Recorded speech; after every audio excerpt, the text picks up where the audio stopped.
ki bilgi sahibiyim. Ben Büyükşehir Belediye Başkanıyım. Bazı kararlar alınırken elbette masada konuşulan hususlar bunlar. Bahsettiğimiz ne? Bir Kürtçe oyun, tiyatro oyunu. Yani vatandaşlarımızın talep ettiği ya da bu tarz grupların olduğu ülkemizde Kürtçe tiyatro oyunu sergilemek. Yani aslında size bir şey söyleyeyim mi? Kırmızı bültenle aranan bir terör örgütü üyesinin televizyonda çıkıp açıklama yapması serbest, bravo, hiçbir sorun yok. Ama Kürtçe oyun oynayan bir grubun ki defalarca oynamış, Kürtçe bilen vatandaşlarımızın gidip izleyeceği bir oyunu oynatmak yasak, suç. Yani böyle bir şey olmaz. Devlet aklı denen bir şey var. Devlet aklı, devleti yönetenlerin ortaya koyduğu akıldır.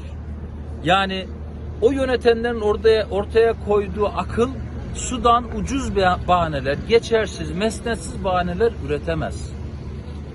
O akıl geçerli, akıllı, hukuka uygun ve kanunlara uygun bir şekilde hareket etme ve ortaya akıl koyma mecburiyetleri vardır. Çok üzülüyorum, sıkıntı duyuyorum hani bunları görünce. Düşünsenize, yani bu ülkenin koca bakan yardımcısı, 16 milyonluk kentin koca valisi açıklama yapıyorlar. Neymiş efendim? Terör örgütü propagandası yapılacakmış.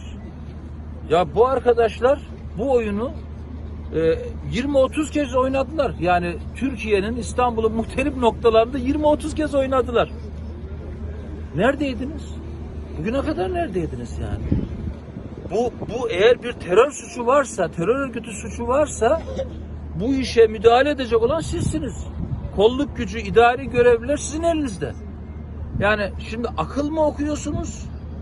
Tahminde mi bulunuyorsunuz? Ne yapıyorsunuz yani? Soruşturma açılacakmış. Yani inanın tiyatro deyimiyle hani bu kadar komik bir bahanenin son perdesi. Başka bir şey daha söyleyeyim. Aynı oyun devlet tiyatroları tarafından oynanmış. Aynı oyun devlet tiyatroları tarafından oynanmış bir oyun bu 2014 yılında. Bu oyun Kürtçe olarak aynı o grup tarafından en az 20-30 kez oynanmış. Ya böyle bir şey olamaz yani. 3-4 yıldır oynuyorlar. Bakın ne diyorum, bu oyun Dario Fo'nun dünya edebiyatının önemli bir ismi, İtalyan. Bu oyun devlet tiyatroları tarafından oynanmış. Türkçe oynanmış.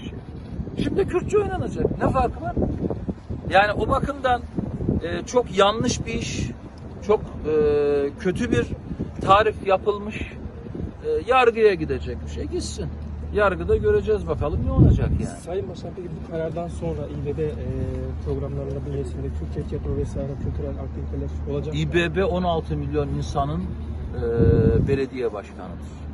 Biz bu şehirde yaşayan her duyguya, kültürler arası her türlü iletişime ortam yaratma mecburiyetimiz vardır. O bakımdan biz böyle bir sözle geri adım atacak bir yönetim değiliz.